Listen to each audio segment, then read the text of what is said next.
Hey y'all, hope y'all are having a great day today. Anyways, so basically here's the rundown. This is going to be the second video in the series that I've been making about the Windover people. This is the second video, and more than likely it's going to be the final video, at least for now. Until I can, until there's like more or new information that I come across that I find relevant to the situation. Now, before I continue, I feel like I need to give some insight and a little bit of backstory before I really get into the topic.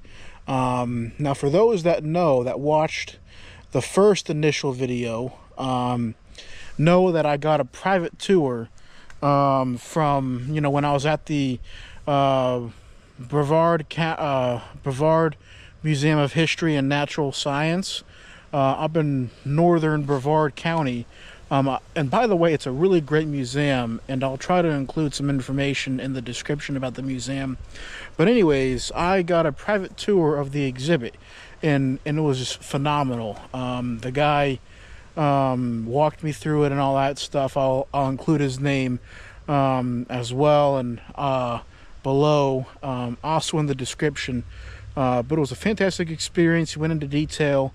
My intention was to do that, as well as doing a follow-up video in which I went to the actual site itself. Now, I went to the actual site itself. Now, granted, the site is on private property, or multiple private properties. It's actually in a development called Windover Farms, and unfortunately, access is extremely limited. Extremely limited, if not nearly impossible. Without arousing suspicion or more trouble than what it's worth. Because so basically, some more backstory is my brother-in-law and myself. They've been married for about a year or two, which has been great. Great person. Him and I went to the actually went to the site itself, the archaeological dig, in Windover Farms. So now it's in a community.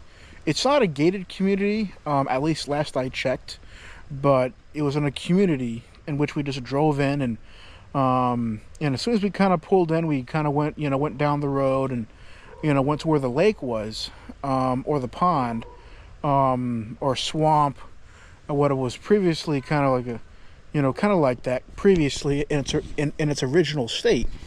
So we went onto the road there, and unfortunately, when we pulled off to the side, there was some of the residents who we suspected to be residents.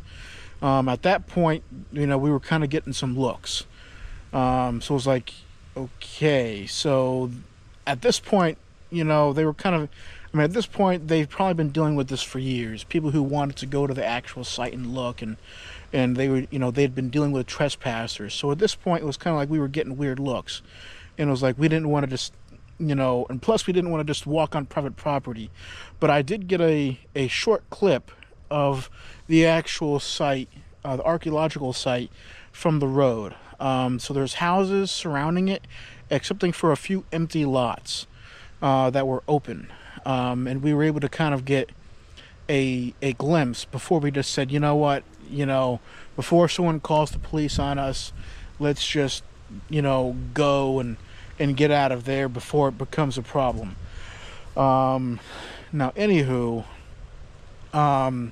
now my reasoning for wanting, to do a continuation, it's like, well, we could just give up, but I wanted to kind of, do a continuation video like I had promised. So with that being said, hey y'all, hope y'all are having a good day today.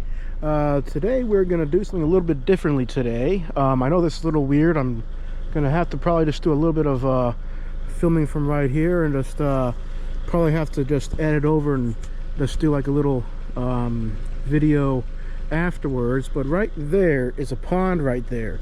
This is the Windover Pond and the community right here. Back in the 1980s, right here, there was a construction being done when this community was being built right here. As you can see, these houses right here and stuff.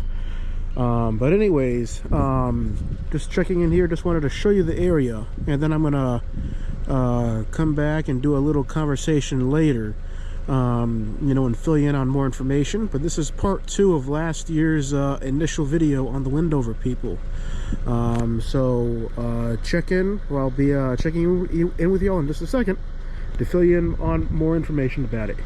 Now this isn't quite exactly what it looks like, but obviously, but it doesn't look like this now, but just for the sake of kind of just, you know, the ambiance of like kind of like a, you know, swampy area, you know, and all that sorts, probably what it was like in its original state, if not similar. Now for those that are geologists and all that sorts, you all could probably you know, feed into what the original state of this particular site would be.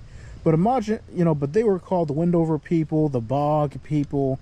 They had several names per se, you know, within that. So imagine kind of like a swampy area. It's kind of like there's some water here and all that sorts, and you know, just your basic swamp, mud, peat, and all that stuff. So kind of like imagine that. I'm just trying to set the actual scene here. But anyways, so the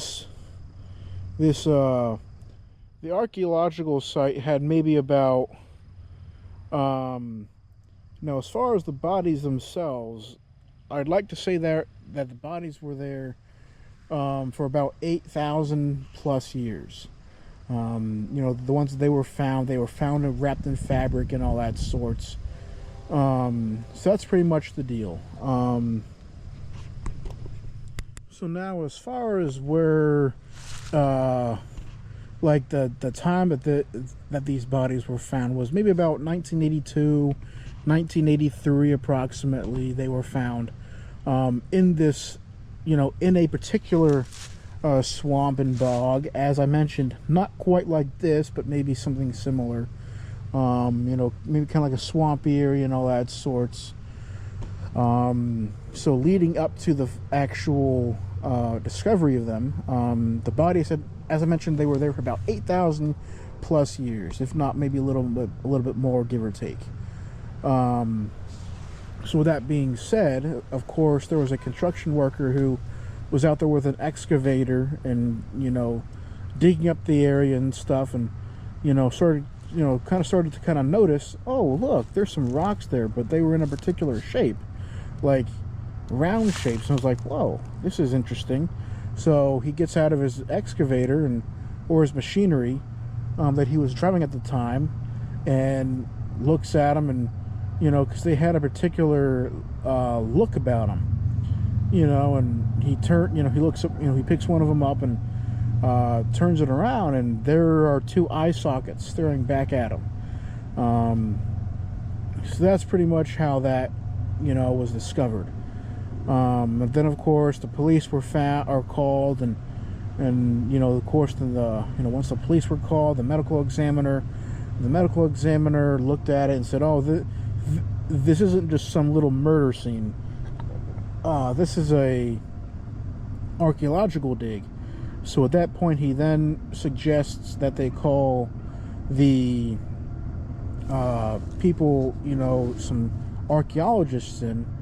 And at that point, you know, that's kind of how the Windover people were discovered, or otherwise known as the Bog people. So the Windover people or the Bog people.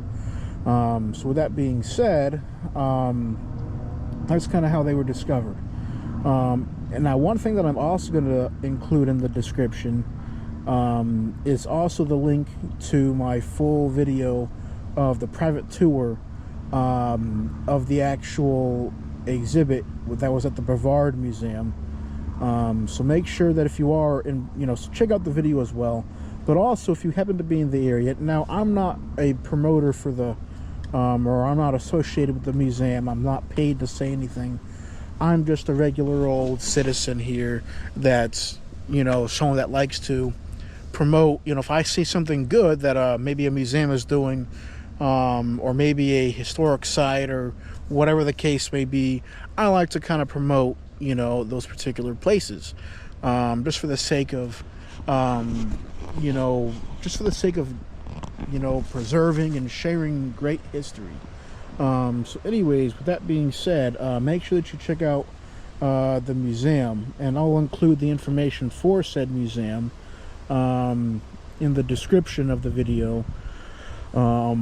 Now, if you like the video, please like and subscribe, and please make sure that you share with your friends for those that may be interested in the topic itself.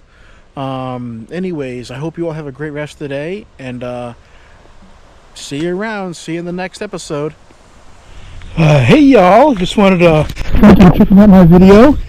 If you like it, please like and subscribe, and have a great rest of the day.